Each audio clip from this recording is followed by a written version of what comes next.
ሰላም ጤና ይስጥልኝ በያላችሁበት የእግዚአብሔር ሰላም ከእናንተ ጋር ይሁንልን። እንግዲህ የማማ ዝናሽ በጎ አድራጎት ድርጅት ከሚሰራቸው ስራዎች አንዱ ነዳያን ገላቸው እንዲታጠቡ አድርጎ ልብስ ማልበስ ነው። ይሄ በሆነበት ሁኔታ ላይ አሁን እዚህ ለምግብ ዝግጅት እያደረግን ባለንበት ወቅት ስራ ለመግባት ያለኝ ያለባበስ ሁኔታ ትንሽ አስቸገረኝ። ሰው እንደዚህ ቆሻሽ ብዬ እንትን ሲል ልብሴን ቆሻሽ ብሎ ሲያይ ስራ ለመቅጠርም ብዙም ፍቃደኝነት ላይ እያሳዩኝ አይደለምና ዋካችሁ ተባበሩኝ። ገላዬን ራሴ ታጠባለሁ እዚሁ ሌላ ማጣቢም አልፈልግም ልብስ ብቻ ቀይሩልኝ ብለዋል። እኛ ደግሞ ገላ ማጠቢያ ውስጥ አስገብተን ገላው እንዲታጠብ አድርገን እናንተ የሰጣችሁን አልባሳት እናለብሳለን። እንዲቀናው እንጸልያለን። እግዚአብሔር ስራውን አግኝቶ መጥቶ ደግሞ እናንተንም ከእግዚአብሔር በታች እንዲያመሰግን እድሉን እግዚአብሔር ያመቻችለት። ወደ ገላ አጠባውና ወደ ልብስ ማልበሱ እንሄዳለን።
ቀድም እንዳልነው እንግዲህ ያው ገላውን ታጥቦ ልብሱን ለብሷል ወንድማችን።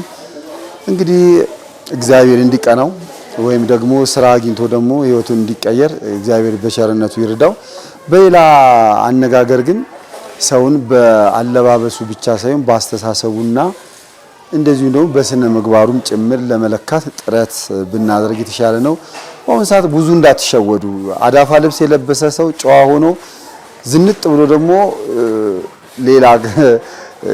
ሌላም ሊገጥማችሁ ይችላልና በዚህም እንዳትሸወዱ። እኛ በጣም ብዙ ይገጥመናል ተቃራኒ የሆኑ ነገሮች ማለት ነውና ባለባበስም ሰውንም መገመትም ትንሽ ከበድ ስለሚል ከመንፈሳዊነትም ከሞራልም ከሰውኛም አንፃር ከበድ ስለሚል እንግዲህ ራሳችንን አየት በዚህ አጋጣሚ አየት ማድረግ ጥሩ ነው። ወንድማችን እንግዲህ እግዚአብሔር ረዳ ፊቱን ያላሳየናችሁ ከሞራል አንፃር ያው ቀዋኑ ድርጊቱን ብታዩት ይሻላል ብዬ ነው።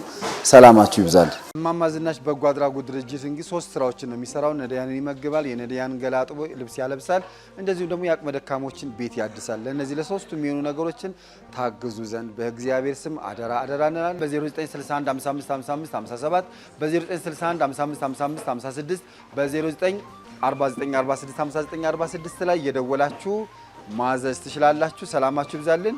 የረፍት ቀናችሁን ደግሞ እዚህ መታችሁ ብታሳልፉ ለህሊናችሁ ትልቅ ረፍት ነው። ሰላማችሁ ይብዛልን። ሰላም ጤና ይስጥልኝ በያላችሁበት የእግዚአብሔር ሰላም ከእናንተ ጋር ይሁንልን። እንግዲህ የማማ ዝናሽ በጎ አድራጎት ድርጅት ከሚሰራቸው ስራዎች አንዱ ነዳያን ገላቸው እንዲታጠቡ አድርጎ ልብስ ማልበስ ነው። ይሄ በሆነበት ሁኔታ ላይ አሁን እዚህ ለምግብ ዝግጅት እያደረግን ባለንበት ወቅት ስራ ለመግባት ያለኝ ያለባበስ ሁኔታ ትንሽ አስቸገረኝ። ሰው እንደዚህ ቆሻሽ ብዬ እንትን ሲል ልብሴን ቆሻሽ ብሎ ሲያይ ስራ ለመቅጠርም ብዙም ፍቃደኝነት ላይ እያሳዩኝ አይደለምና እባካችሁ ተባበሩኝ ገላዬን ራሴ ታጠባለሁ እዚሁ ሌላ ማጣቢም አልፈልግም ልብስ ብቻ ቀይሩልኝ ብለዋል እኛ ደግሞ ገላ ማጠቢያ ውስጥ አስገብተን ገላው እንዲታጠብ አድርገን እናንተ የሰጣችሁን አልባሳት እናለብሳለን እንዲቀናውም እንጸልያለን እግዚአብሔር ስራውን አግኝቶ መጥቶ ደግሞ እናንተንም ከእግዚአብሔር በታች እንዲያመሰግን እድሉን እግዚአብሔር ያመቻችለት ወደ ገላ አጠባውና ወደ ልብስ ማልበሱ እንሄዳለን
ቅድም እንዳልነው እንግዲህ ያው ገላውን ታጥቦ ልብሱን ለብሷል ወንድማችን እንግዲህ እግዚአብሔር እንዲቀናው ወይም ደግሞ ስራ አግኝቶ ደግሞ ህይወቱን እንዲቀየር እግዚአብሔር በቸርነቱ ይርዳው በሌላ አነጋገር ግን ሰውን በአለባበሱ ብቻ ሳይሆን በአስተሳሰቡና እንደዚሁ ደግሞ በስነ ምግባሩም ጭምር ለመለካት ጥረት ብናደርግ የተሻለ ነው አሁን ሰዓት ብዙ እንዳትሸወዱ አዳፋ ልብስ የለበሰ ሰው ጨዋ ሆኖ ዝንጥ ብሎ ደግሞ